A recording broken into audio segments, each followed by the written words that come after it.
So I've pulled out two pictures that I'm thinking about scrapbooking. They're two different stories, so I will only scrap one of them tonight and I'll do the other another time.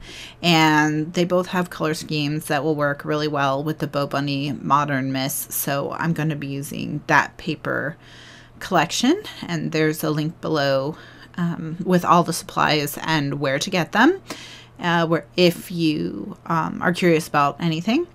And so I'm just flipping through the papers to see if any of the papers jump out at me as working with one or the other more. And then when I got these eyeglasses with hearts, that's when I knew I wanted to scrapbook this layout about my husband's geekiness, and in particular the geeky t-shirts he wears all the time. He has like a little sort of nerd uniform, which is jeans and a geeky t-shirt, and that's what he always wears when we leave the house, unless it's a formal occasion. So the geeky glasses are perfect for that, and the hearts are too, because it's cute and I love him. So there we go. So now I'm going to take a yellow strip of paper from the collection and turn it into a banner, and that's what I'm going to use for my title. I have a really long title planned, and I pulled out that hot pink paper for part of my title as well. And I'm doing a style of layout now, which is kind of like a gravity sort of layout, where your eye will fall down the page, and as it falls down the page, it will hit your photos, your journaling, and all that. Also like a slide, I guess. And I will end up moving the strip to the bottom. I could also leave the strip at the top. It wouldn't hurt the layout I have planned, but I will move it just because. So now what I'm going to do is I'm going to get ready to set up my slide, and I'm going to give it a couple borders because the background paper is just really super busy. So the first border is going to be the dark blue leopard print from the collection, and I'm going to cut that into the leopard print into 1/2-inch strips, and then I'm putting 1/4-inch tape on the back of the sides of the length of my accent stripe piece, because that way I can line the 1/2-inch strips of paper up with the 1/4-inch tape, and that will make it match perfectly. So now I'm just choosing a navy ink to do the edges of my papers. This one's called Farmer Jeans. You could also use Faded Jeans or Chipped Sapphire. Chipped Sapphire would probably be better. And because my scrap of paper is a little bit short, I have to piece some strips together, but that's okay. I could have gotten another scrap of another paper out. The other one in the collection that's 12 by 12 still. The reason I didn't do that is because if I can leave a sheet 12 by 12 so that it can be the base of a layout later, I will. And not so much this leopard print. I'm not sure I'd want that to be the base of a layout, but the hearts on the other side might make a good layout base. So I'm going to leave it alone. So I just have to kind of add everything together. There's an ombre to the leopard print, so I'm being very aware of the ombre and making sure that the ombre is kind of in the same position on both sides, and that as I'm piecing the papers together, I'm matching them up so that the ombre effect continues. And then same thing, I had to piece together my heart papers. And so I just am going to overlap them just like that. It's very simple. You will not notice it at all once layout is all put together. I have a random piece of paper stuck to my tape dispenser. Don't know when that happened.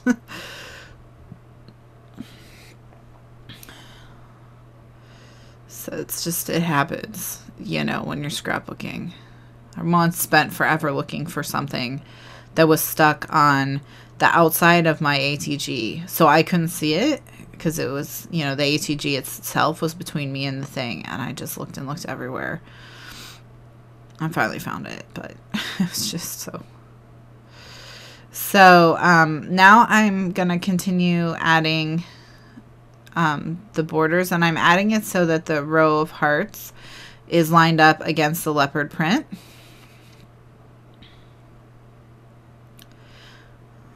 And that way you see the whole row of hearts.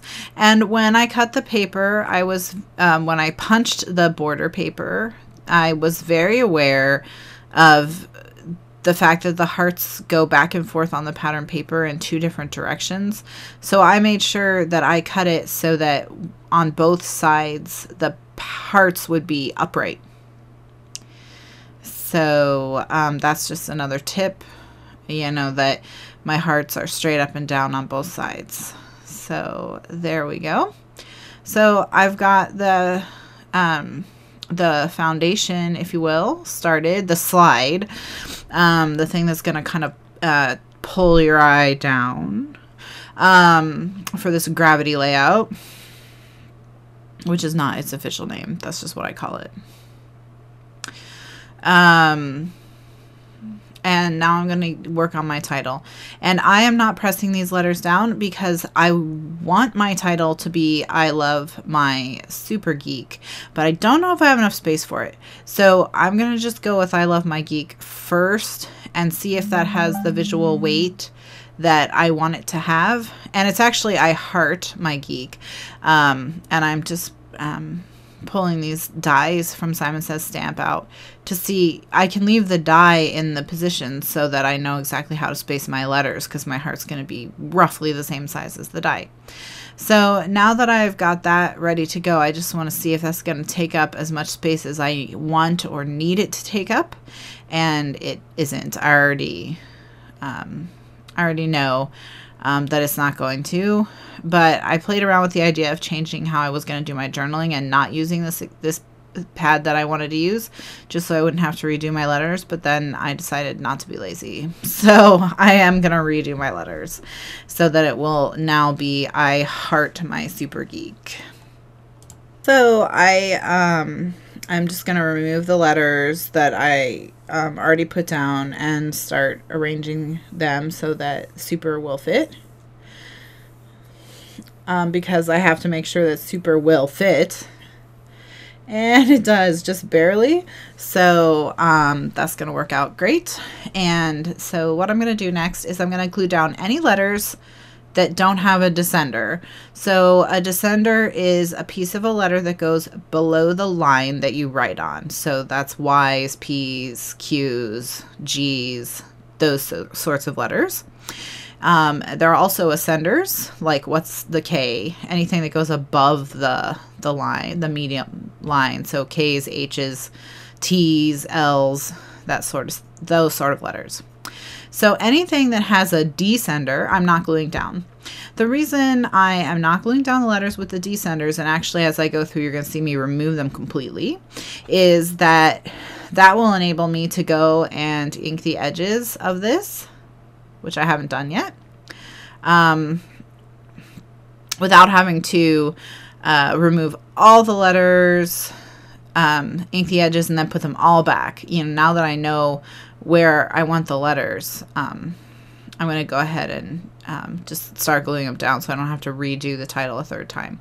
So now I'm able to ink the edges with that navy blue, and I'm just giving a thin line. I'm not going too far into the paper. And now I can glue down the letters with the descenders, and I'm only putting the glue on the top part of the letter, not putting it on the part that descends, because I don't want to accidentally glue it to my page. So now that that's done, I've cut out this little sheet of notebook paper was on a navy blue background, and I just cut the navy blue background off of it. And now I'm cutting the notebook paper and punching the holes so that it looks like an actual notebook paper with a blue edge now. And now I'm taking my hearts, and I used a die from Simon Says Stamp. And that die is, I think, called Lots of Hearts. Or something like that. Or Abundance of Hearts. Or it's something like that. It's a die and stamp set, actually. And you see one of the pink hearts is outlined in white. That's the first one I cut, and then I didn't like how it looked all by itself, so I outlined it white, and then I really didn't like that. So that's when I started, when I cut out a bunch of different ones to try layering them on top of each other. And that worked really well for me because it not only looked more visually pleasing to have multiple hearts there instead of just the one heart, and added dimension and texture with different layers and different patterns of paper. But, you know, the title is kind of over the top with the super and the exclamation point. So having all the hearts just fits with the theme of like being really superlative with the title. So now I'm just gluing down my hearts, and I'm going to glue 2 paper hearts that were cut with dies from that collection and 1 chipboard heart from the chipboard that goes with the Bo Bunny Modern Mist collection. And again, because I took the time to turn all my chipboard pieces, you know, into individual pieces, it was very easy for me to decide which heart I wanted to use and to go right to the heart instead of having it all in one sheet together and it being harder to use. So now I have my major elements done. My title piece is done. I have my photo. I know where my photo is going to go, and I know where my journaling is going to go. So now I just need to attach the photo and the journaling to each other so that I can work with them as one piece. And that's just going to make it easier for me to do the final assembly of the letter. So I've just put a strip of tape on the back of the photo where it will eventually overlap the journaling. And now I'm using a ruler to get my title straight. And then I'm going to just position these 2 pieces together exactly where I want them, which is right there. And then once they're stuck to each other, I can just put adhesive on the back and assemble the letter. But before I do that, I'm going to do some journaling. And unfortunately, after I did my journaling and everything, I added additional elements to the page, but my my computer corrupted that video file, so I'm missing a chunk of this video, which is the embellishing phase. But I did add a banner at the top, and I used all the chipboard pieces, all the chipboard banner pieces from the 12 by 12 sheet of chipboard with the Modern Mist collection that had holes in them. I took every single one of those and turned them into a garland at the top, and I used this awesome twine I have from Geek that has several different thicknesses of twine on one card. And I used the twine that filled the holes perfectly so that you know, the holes didn't look too empty.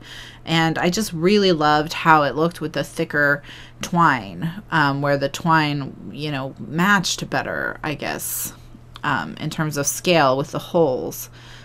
Just really liked how that looked. So I'm really, really glad I picked up that twine from Geek. So now I've adhered my journaling and adhered my title, and now you're going to see it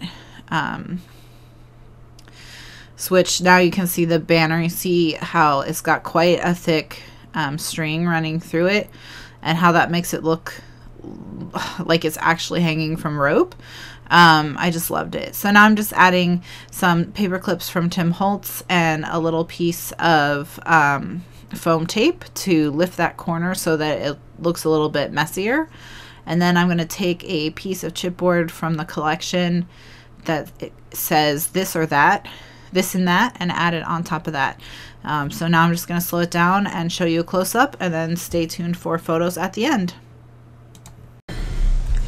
So I have finished my layout, and here is a closer look at the banner with that nice thick twine that really fills the holes well, hooked onto that little chipboard camera. The hearts layered on top of the yellow pieces, then the photo and the journaling, and then you can see how, because of that piece of foam there, this is going to stay lifted. Then the journaling and the date stamp, little embellishment cluster, and then my nice big long title. And I just love how the 3 hearts turned out here. So thanks so much for watching, and have a great week.